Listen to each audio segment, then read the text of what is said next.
Welcome to We Get Work and the Year Ahead 2024 podcast series.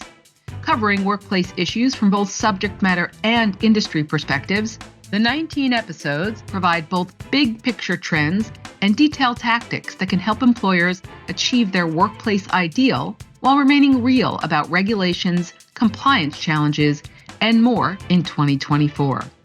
Jackson Lewis invites you and others at your organization to experience the report's legislative, regulatory, and litigation insights in full at our website, jacksonlewis.com, or listen to the podcast series on whichever platform you turn to for compelling content. Happy New Year, and thank you for joining us for this special episode of We Get Work for the Year Ahead 2024. Today, we are talking about accommodating employee commuting restrictions. I'm Joe Lynett. I work out of the New York City office, and I co-lead the Disability Leave and Health Management Practice Group. I'm here with my co-leader of the group, Katharine Weber, who works out of our Cincinnati and Louisville office. So let's talk about the commute to and from work. Did you ever imagine that the ADA might require you to grant an accommodation request to help a disabled employee to get to or from work?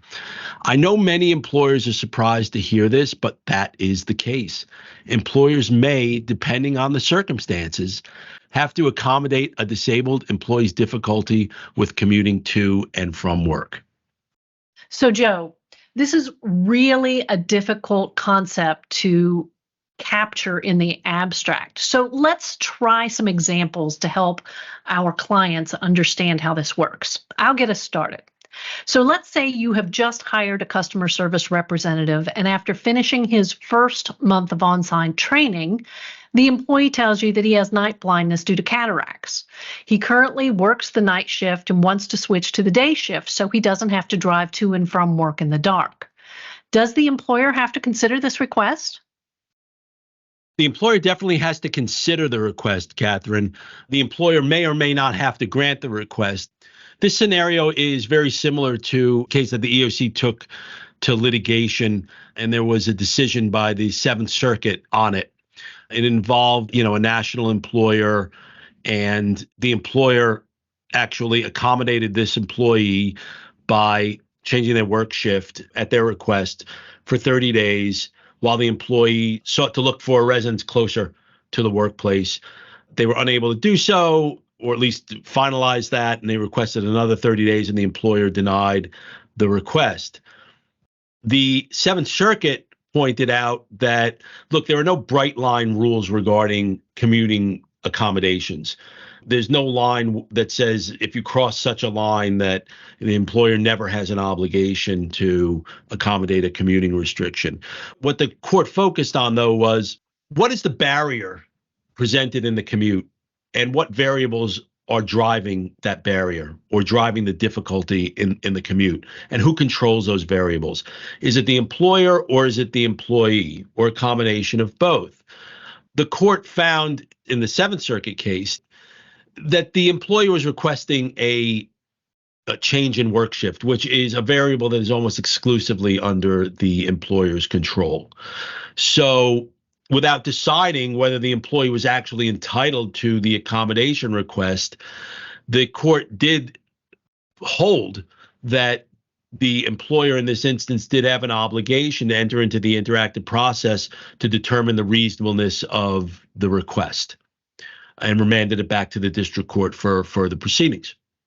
So the takeaway is that there are no bright line rules when it comes to evaluating employer requests to accommodate a commuting restriction, and that the employers should be looking at what are the variables that are driving the difficulty in the commuting restriction and who's controlling those variables, or who has control over those variables. So let's try another case example then, where the employer isn't driving or in control of the variables. Let's try an example where an employee has decided that they want to live in the country. And in fact, during the COVID lockdowns, when the employee was permitted to work remotely full-time, the employee moved 1 hour away from work. Now the company has called everybody back to work, And the employee says she needs an accommodation of her commuting difficulties because driving an hour to and from work exacerbates her anxiety and panic attacks due to driving in heavy traffic. As an accommodation, she asks to continue to work from home. Does the employer have to accommodate that request? Interesting scenario, right? This is one of the scenarios that the Seventh Circuit addressed. It's actually a real case. And if you notice, the variable here is really under the employee's control, deciding clearly, where they want to live, right? That variable is under the employee's control. The employer has no role in deciding that at all. And it's the distance or the length of the commute that's presenting the barrier. So while the employer still has an obligation to enter into the interactive process and to consider the request, this is one of those requests where when you look at the variable driving the challenges or difficulties asserted by the employee in commuting, that variable is under the employee's control. In other words, we probably wouldn't even be having this discussion with this employee if they lived 10 minutes away rather than an hour away. Well, that's true. That's true. So let's try one in the middle. Let's try one in the gray area. Let's say that we have a sales employee that has to drive to meet customers, and the employee develops some type of medical condition that causes seizures or fainting. And of course, that makes the employee unable to safely drive. The employee asks the employer for an accommodation in the form of being permitted to take public transportation, use an Uber, Lyft, maybe even at their cost, or have a family member or friend drive them to and from their appointments. What do you think about that scenario, Joe? The distinction here, or the differentiation here, Katharine, is whether driving is an essential function of the sales representative's job, right? I mean, if you ask whether driving is an essential function of a truck driver's job, I think invariably you're going to say, of course, it's an essential function. The reason the job exists is to haul freight from point A to point B. A sales representative's job here is to make sales calls, visit with customers. The means in which that's typically done is through driving or through some sort of mode of transportation. But it's a harder case to make that driving is an essential function of the job. In other words, this job doesn't exist for the purpose of driving. It exists for the purpose of promoting sales. So the question then becomes, what is the reasonableness of the request? Can the employee still perform the essential sales function of the job without driving in the traditional manner that sales representatives do in this job, right? Is public transportation really an effective option? Is Uber an effective option, right? It can be so expensive. So these are the kind of factual issues that have to be teased out during the interactive process. Joe, you make this all sound so easy, and I think that's a perfect way to end our segment today.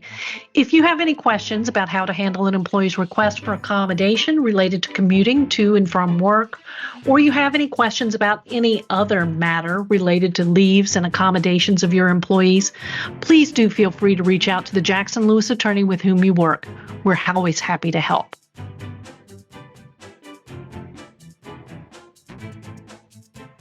Thank you for joining us for the Year Ahead 2024 Special Edition podcast series. Please tune in to our next episode where we will continue to tell you not only what's legal, but what is effective. All of our Jackson Lewis podcasts are available to stream and subscribe on Apple Podcasts, Google Podcasts, Libsyn, Pandora, SoundCloud, Spotify, Stitcher, and YouTube.